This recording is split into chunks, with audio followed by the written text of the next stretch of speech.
할렐루야. 아멘. 아멘. 우리 좌우에 계신 분들하고 인사하겠습니다. 오늘도 승리하셨습니다. 오늘도 승리하셨습니다. 할렐루야. 오늘 말씀은요, 이제 제목 같이 한번 읽어볼게요. 다 같이 시작. 매인 것을 풀어야 복을 받는다. 다시 한번 시작. 매인 것을 풀어야 복을 받는다. 아멘. 복 받기 원하시는 분 아멘 하십시다. 아멘. 다시 한번 할게요. 복 받기 원하시는 분 아멘 하십시다. 아멘. 아멘. 누구나 다 복 받기 원하는데요. 복을 받는 사람은 그렇게 많지 않습니다. 우리가 어떻게 하면 복을 받을 수 있는지 딱 보면요. 복 받는 사람은 복 받을 짓을 해요. 복 받지 못한 사람은 뭐 하는 짓을 해요? 복 받지 못할 짓을 해요. 오늘 말씀은요. 복 받을 짓이 어떤 짓인가라고 하는 것에 대한 이야기인데요. 우리 계속 이스라엘의 5대 제사, 오늘이 마지막 날이에요. 우리 한번 살펴보도록 하겠습니다. 우리 본문이 두 군데가 있는데 먼저 레위기 5장 14절부터 17절까지의 말씀 먼저 보겠습니다. 교독할게요. 여호와께서 모세에게 말씀하여 이르시되 누구든지 여호와의 성물에 대하여 부지 중에 범죄하였으면 여호와께 속건제를 드리되 내가 지정한 가치를 따라 성소의 세겔로 몇 세겔 은에 상당한 흠없는 수양을 양떼 중에서 끌어다가 속건제로 드려서 성물에 대한 잘못을 보상하되 그것에 5분의 1을 더하여 제사장에게 줄 것이요 제사장은 그 속건제의 수양으로 그를 위하여 속죄한즉 그가 사함을 받으리라. 만일 누구든지 여호와의 계명 중 하나를 불의 중에 범하여도 허물이라 벌을 당할 것이니. 아멘. 자, 아멘. 여기까지 보고 다시 한번 볼 때는 레위기 6장 1절부터 7절까지 말씀입니다. 자, 교독할게요. 여호와께서 모세에게 말씀하여 이르시되 누구든지 여호와께 신실하지 못하여 범죄하되 곧 이웃이 맡긴 물건이나 전당물을 속이거나 도둑질하거나 착취하고도 사실을 부인하거나 남의 잃은 물건을 줍고도 사실을 부인하여 거짓 맹세하는 등 사람이 이 모든 일 중에 하나라도 행하여 범죄하면 이는 죄를 범하였고 죄가 있는 자니 그 훔친 것이나 착취한 것이나 맡은 것이나 잃은 물건을 주운 것이나 그 거짓 맹세한 모든 물건을 돌려보내되 곧 그 본래 물건에 5분의 1을 더하여 돌려보낼 것이니 그 죄가 드러나는 날에 그 임자에게 줄 것이요 그는 또 속건 제물을 여호와께 가져갈지니 곧 내가 지정한 가치대로 양떼 중 흠없는 수양을 속건 제물을 위하여 제사장에게로 끌고 갈 것이요. 같이 읽겠습니다. 시작. 제사장은 여호와 앞에서 그를 위하여 속죄한즉 그는 무슨 허물이든지 사함을 받으리라. 아멘. 아멘.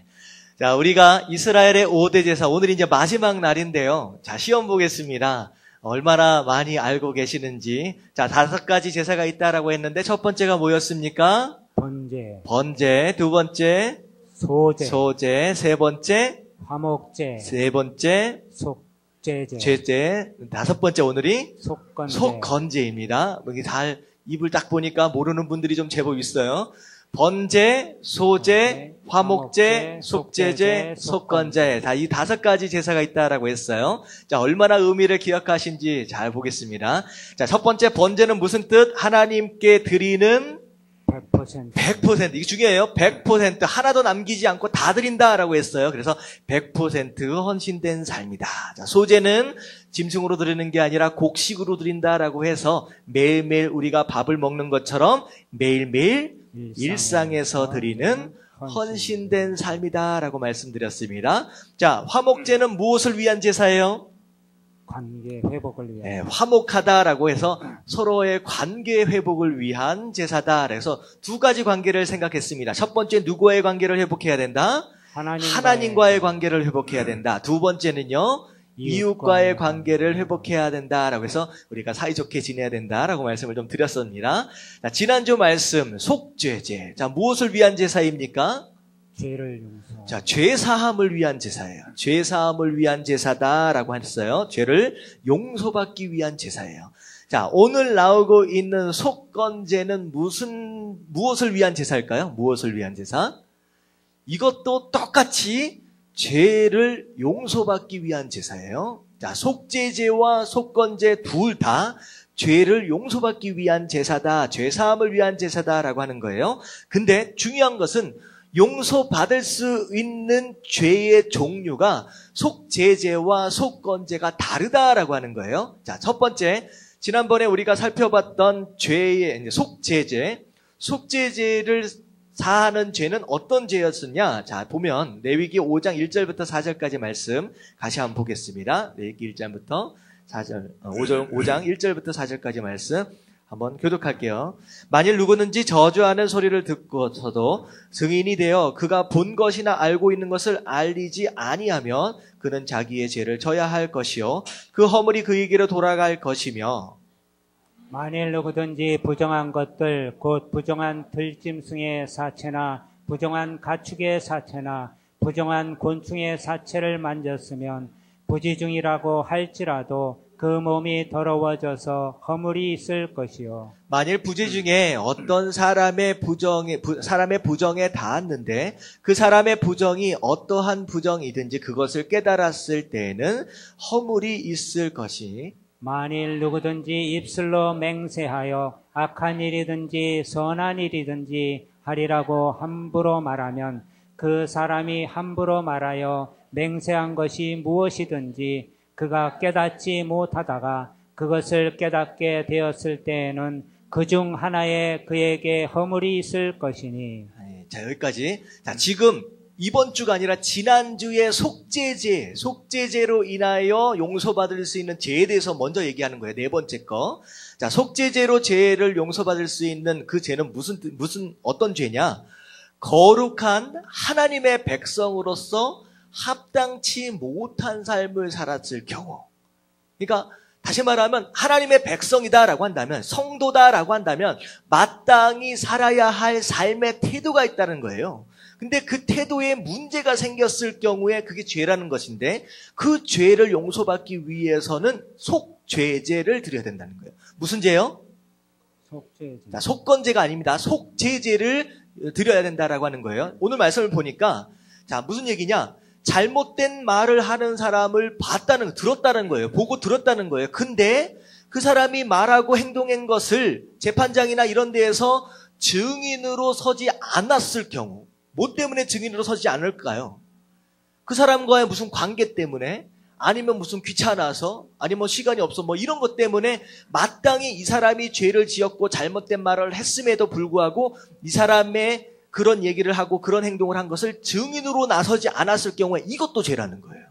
자, 그랬을 때 죄다라고 말씀하시고, 그 다음에 두 번째가 무엇이냐? 2장 2절부터 3절까지 보면 잘못된 것을 만졌을 경우. 그러니까 성도로서 잘못된, 오늘날로 얘기하면 잘못된 장소를 갔다든지 잘못된 물건을 만졌다든지 하여튼 이런 것들, 그런 것들을 했을 경우에도 속죄제를 드려야 된다는 거예요. 그리고 또 무슨 얘기냐? 우리가 함부로 말했을 경우, 잘못된 말을 했을 경우 그것까지도 죄다라고 말씀하시는 거예요. 그래서 일반적으로 우리가 하나님의 백성으로서 하나님 백성답게 살아야 하는데 그렇게 살지 못했을 경우에 지은 죄, 그것으로 인하여 지은 죄는 무엇으로 죄 용서를 받는다고요? 속죄제로 용서함을 받는다라고 하는 거예요. 자, 이 속죄제는요, 용서함을 받을 수 있는 방법 자체가 예물을 드리는 것인데요. 제물을 드리는 것인데 소나 염소나 비둘기나 고운 가루나 이런 종류로 제물을 드릴 수 있습니다. 근데 죄의 심각한 정도를 따라서 아주 심한 정도의 죄를 지으면 소를 드려야 되고 조그만 죄를 지으면 가루를 드려도 되고 이게 아니에요. 무엇을 따라서 제물을 선택할 수 있느냐? 그 사람의 형편을 따라서 제물을 선택할 수 있어요. 여기 굉장히 커다란 의미가 있습니다. 만약에 큰 죄를 지었어요. 근데 큰 죄를 지은 사람이 만약에 죄사함을 받으려면 소를 끌고 나와야 된다. 오늘날 소 한 마리에 800만 원에서 1000만 원 합니다. 큰 죄를 지었는데 이 죄사함 받으려고 소를 끌고 나와야 된다라고 한다면 만약에 그 사람이 가난하다 그러면 죄용서함 받을 수 있어요? 없어요? 없어요. 그렇기 때문에 죄의 정도를 따라서 제물을 선택하는 게 아니라 그 사람의 형편을 따라서. 다시 말하면 하나님께서는 제물을 받기 위한 것이 목적이에요? 아니면 용서하기 위한 것이 목적이에요? 용서하기 위한 것이 목적이라는 거예요. 하나님 그분 스스로 죄로 인하여서 우리와 하나님 사이가 막혀있는 그런 불편한 상태를 하나님 스스로 원하지 않은 거예요. 그래서 어떻게 하서든 네 형편을 따라 무엇이라도 가지고 나올 수 있다라고 한다면 하나님은 어떻게 해서든 용서해주고 싶으신 분이 그분의 마음이다라고 하는 거예요.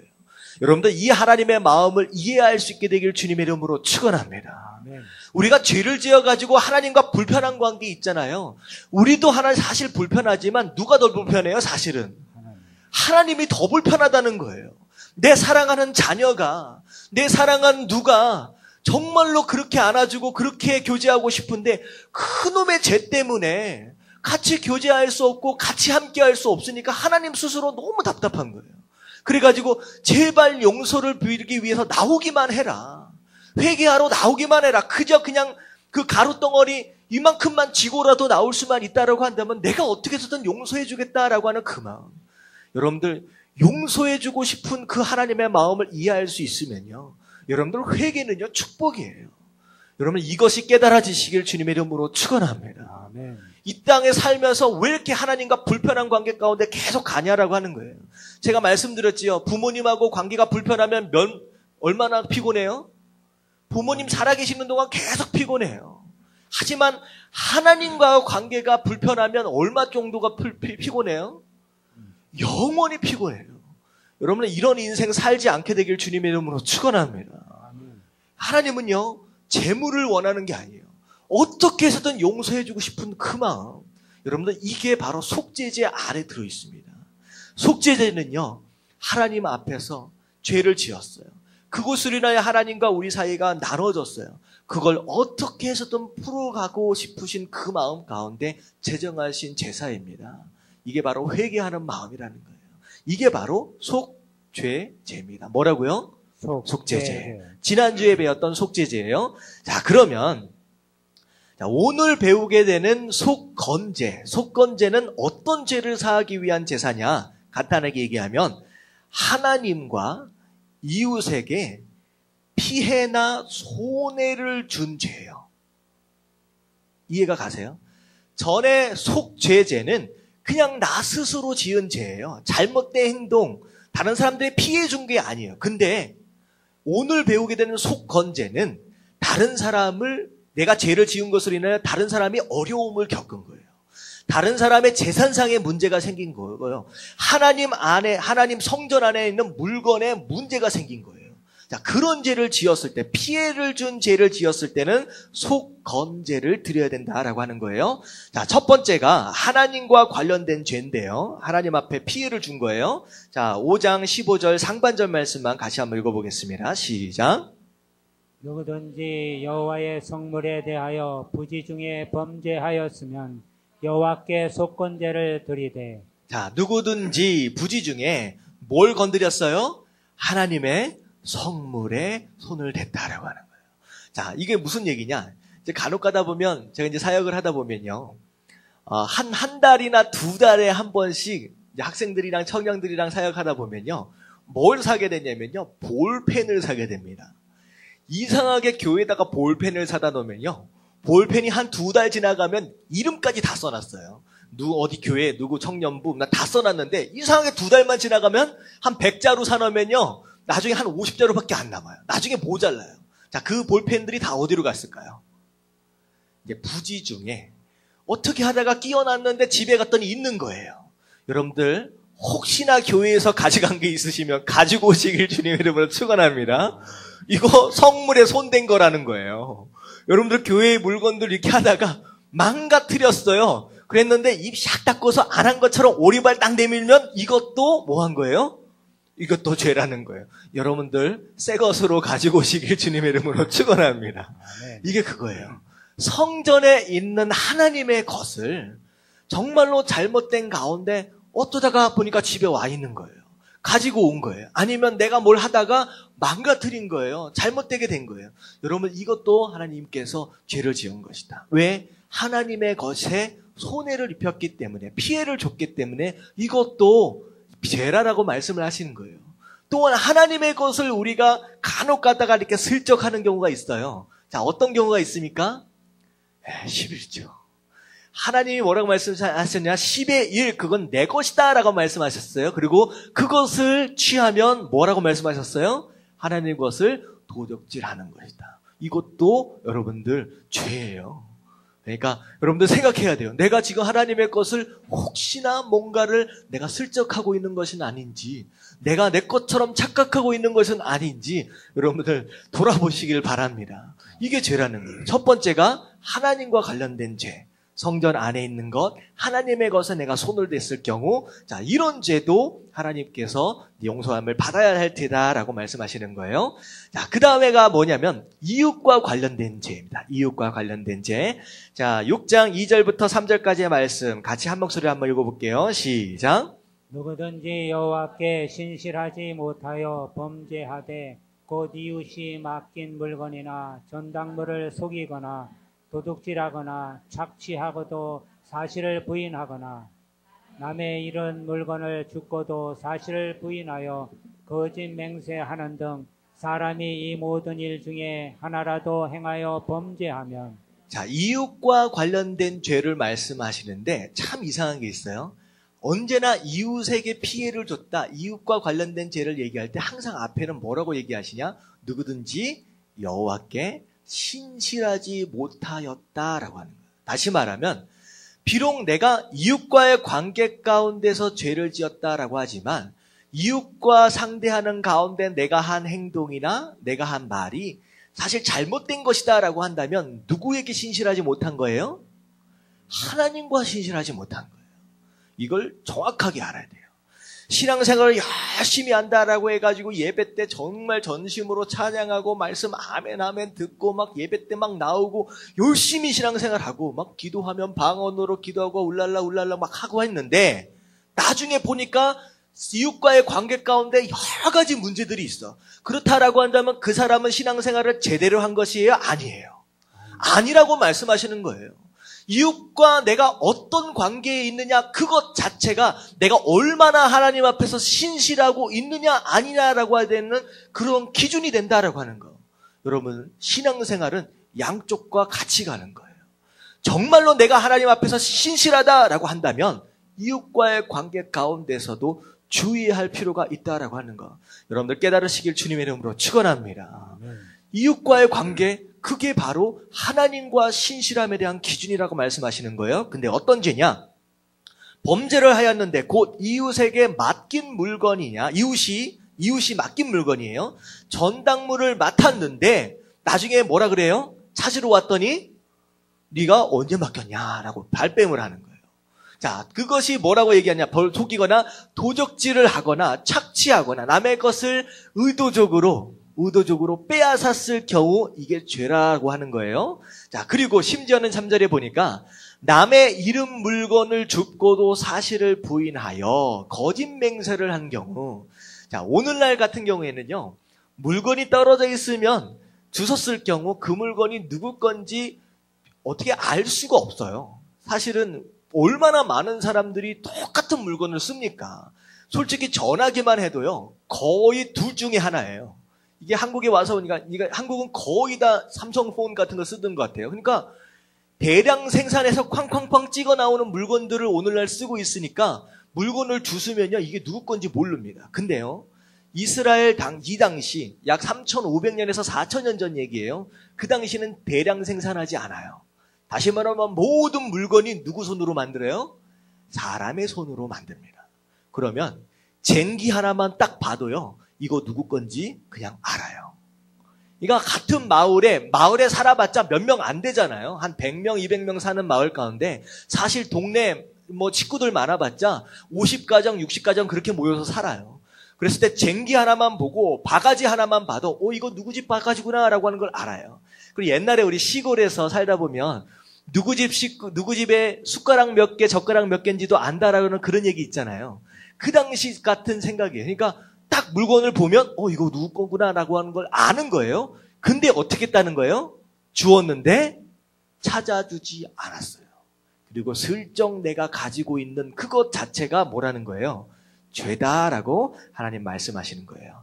자, 이런 죄를 지었을 때, 자, 이걸 사함받기 위해서 어떻게 해야 하느냐? 자, 첫 번째, 하나님의 성물에 죄를 지었을 때는 어떻게 사해야 되느냐. 자, 볼게요. 자, 5장 15절 하반절부터 16절까지 말씀 보겠습니다. 제가 먼저 읽을게요.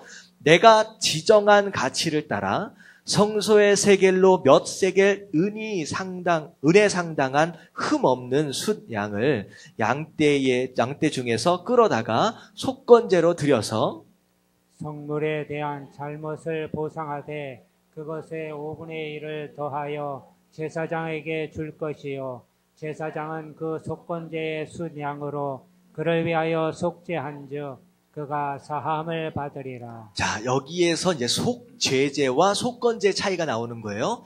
속죄제는 피해를 준 게 없기 때문에 어떻게 하면 돼요? 그냥 제사만 드리면 됩니다. 어떤 제물이든 상관이 없이 자기의 형편을 따라. 하지만 누군가에게 피해를 줬을 경우에는 어떻게 해야 돼요? 일단 뭘 먼저 드려요? 이제 양을 먼저 고르게 됩니다. 그리고 나서 어떻게 해야 되느냐? 어떻게 해야 되느냐? 자기가 피해를 준 그 성물이 있다라고 했을 경우 그 성물의 가치에 몇 분의 몇을 더 더해요? 5분의 1을 더 더해서 원래 가치와 함께 뭘 해야 돼요? 보상을 해야 된다는 거예요. 다시 말하면 I am sorry 하면 끝나는 게 아니다라고 하는 거예요. 그냥 아무거나 갖다 주는 것으로 그걸로 용서함을 받는 게 아니라 합당한 재물, 양을 전부 다 잡아야 합니다.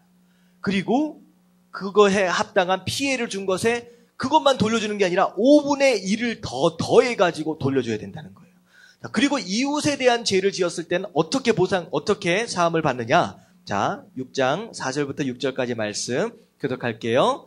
자, 이는 죄를 범하였고 죄가 있는 자니 그 훔친 것이나 착취한 것이나 맡은 것이나 잃은 물건을 주운 것이나 거짓 맹세한 모든 물건을 돌려보내되 곧 그 본래 물건의 5분의 1을 더하여 돌려보낼 것이니 그 죄가 드러나는 날에 그 임자에게 줄 것이요.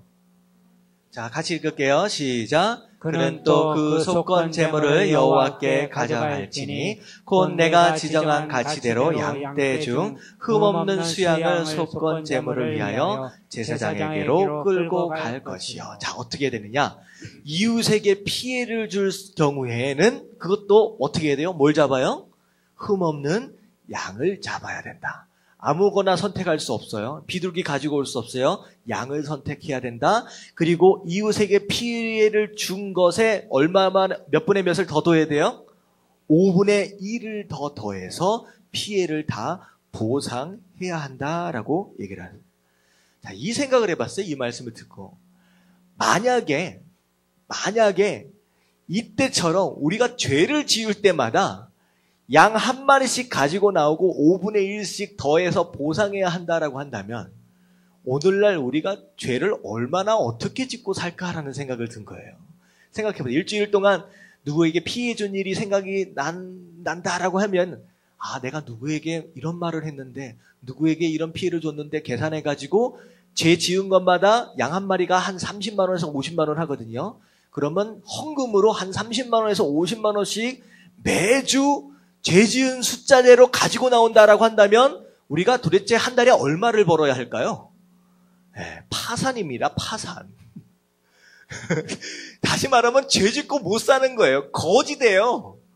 자, 사실 이렇게 정말로 죄에 대해서 정말로 경계하고 긴장하는 가운데 거룩하게 살라고 애를 쓰면요. 진짜 제대로 살 수 있다는 거예요. 여러분, 근데 우리가 얼마나 헐렁하게 살고 있냐는 거예요. 죄 지으면 그냥 하나님 앞에 나와서 하나님 I am sorry.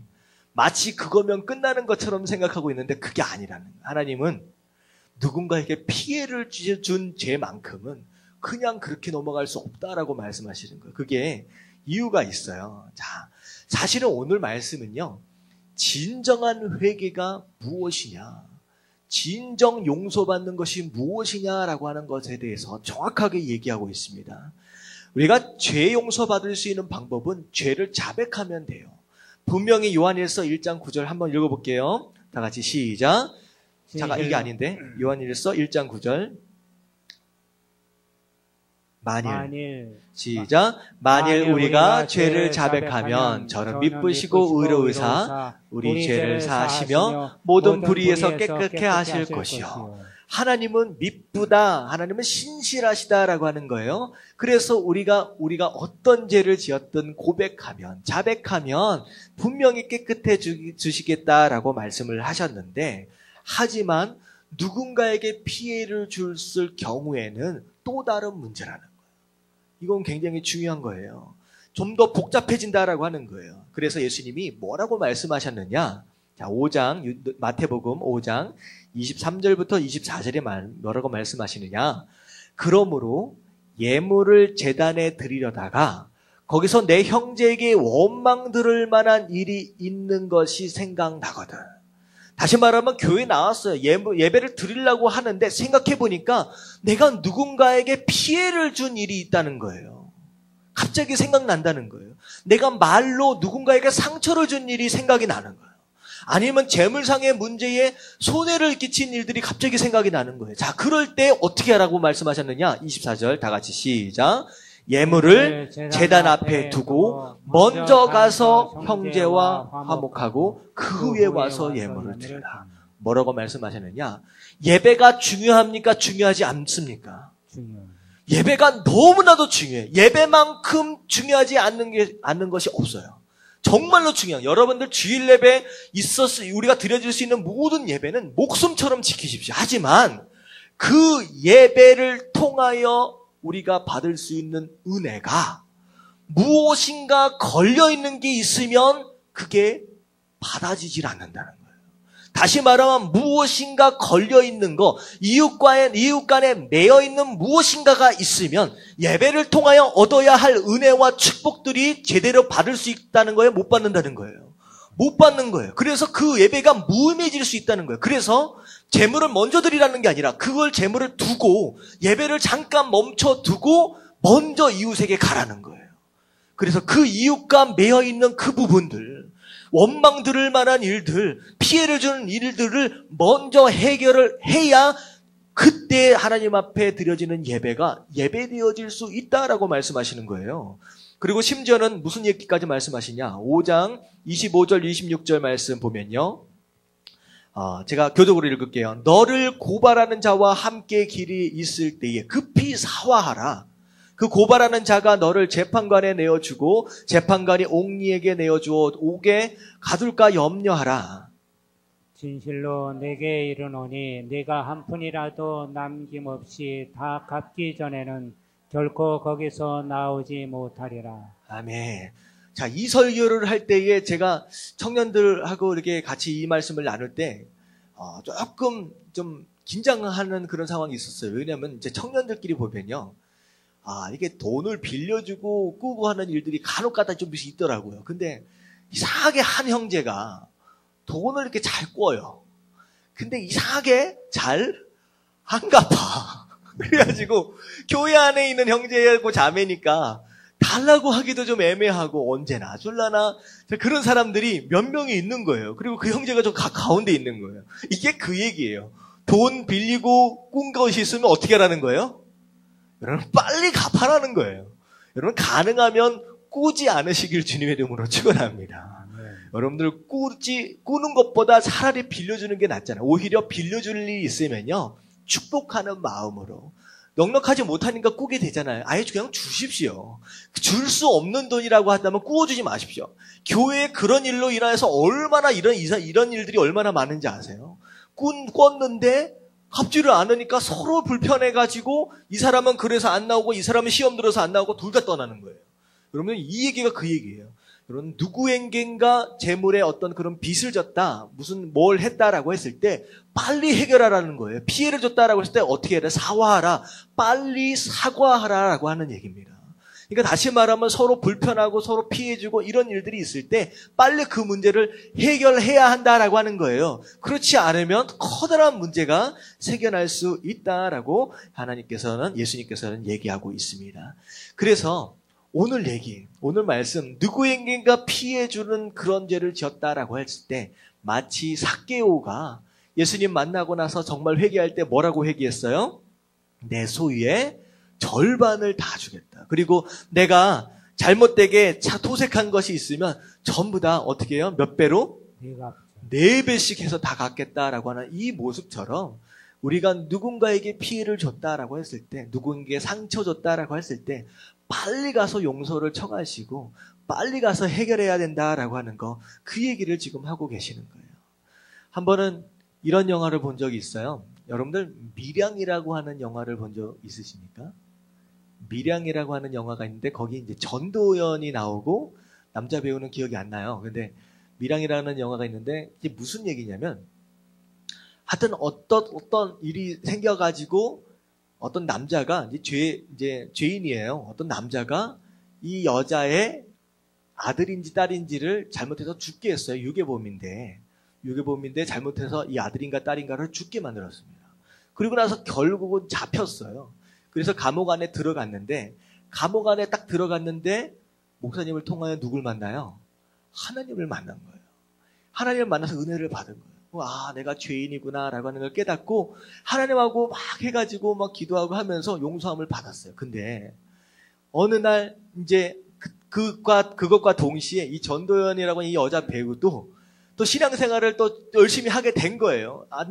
자식 잃어버리고 자기 혼자밖에 없어요. 남편도 없어요. 그러니까 얼마나 마음이 아프겠어요. 그런 가운데 하나님 만나고 신앙생활을 하고 가정예배도 드리고 하면서 점점 신앙이 높아져 가고 있어서 이 이제 전도연이는 이 여자가 내가 그 유괴범을 살인자를 내가 용서해야 되겠다라고 해서 큰 마음을 품고서 감옥에 이제 면회를 간 거예요. 교도소에. 그런데 웬일 딱 가보니까 죄수가요. 그 살인범이요. 환한 얼굴로 나오는 거예요. 이 전도연이다 생각할 때, 용서를 아직 안 해줬잖아요. 근데 환한 얼굴로 나오더니만 뭐라 그러냐면, 내가 여기서 하나님 만났다. 그래서 내가 모든 죄가 다 사함받았다. 할렐루야 해버리는 거예요. 이 전도연이 용서해 주려고 갔는데, 내 새끼를 죽였는데, 내 인생을 망쳐놨는데, 나도 아직 용서를 안 했는데 누가 먼저 용서를 해줬냐는 거예요. 그러니까 사실은 어떻게 보면 이해가 갈 듯하면서 이해가 안 되는 거예요. 그러면 이 문제에 대한 얘기입니다. 이 죄수가 사실은 하나님 앞에 용서받은 게 맞아요, 안 맞아요? 맞아요. 용서를 받았어요. 하지만 그 용서와 더불어 누구에게 또 용서를 받아야 돼요, 원래는? 피해를 입은 그 여자한테 용서를 받아야 모든 죄가 해결이 된 거예요. 근데 거기에 대한 해결은 생각 안 하고 하나님과의 관계만 생각하고 나는 이제 자유해, 나는 이제 의로와, 나는 이제 행복해 라고 환한 얼굴로 나오니까 이 여자가 어떻게 되겠어요? 뒤통수를 맞는 거예요. 황당해지는 거예요. 그래서 용서해보지도 못하고 교도소를 나와서 길바닥에 앉아서 펑펑 웁니다. 그게 그 영화의 스토리예요. 그리고 끝나요.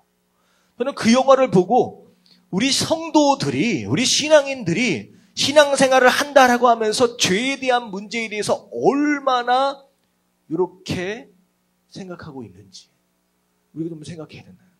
간단하게 하나님 죄송합니다. 하나님 용서해 주세요. 용서받은 거 그거 하나만으로 나는 자유해, 나는 행복해, 나는 의인이다라고 생각해버리는 이 모습, 여러분 이것은 잘못된 것이다. 예수님 뭐라고 말씀하시냐? 해결을 해라라고 말씀하시냐. 가서 찾아가서 용서를 빌라라고 말씀하시는 거예요. 자, 이게 왜 그러냐면요. 이게 사실은 오늘 말씀은요, 무거운 말씀이에요. 어려운 말씀이에요. 여러분 부모님께나 여러분들 형제 자매들이나 여러분들 가까운 이웃들, 심지어 여러분들의 자녀들, 여러분들과 함께 했던 사람들에게 분명히 불편한 마음이 있을 수 있어요. 여러분들 해결해야 합니다. 왜냐하면요. 마지막 말씀 한번 같이 한번 읽어볼게요. 마태복음 18장 18절 말씀 다 같이 시작.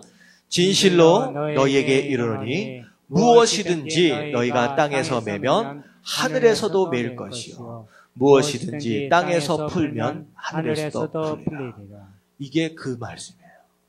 여러분들 누군가에게 원망 들을 일이 있다라고 하는 거, 누군가가 피해를 받아서 나를 향하여 저 사람은 나쁜 사람, 저 사람은 원수하면서 매고 있으면, 누군가의 마음 가운데 우리의 영혼을 매고 있으면 어떻게 된다는 거예요? 이 땅에 매어 있는 것이 하늘에서도 매어 있다라고 하는 거예요.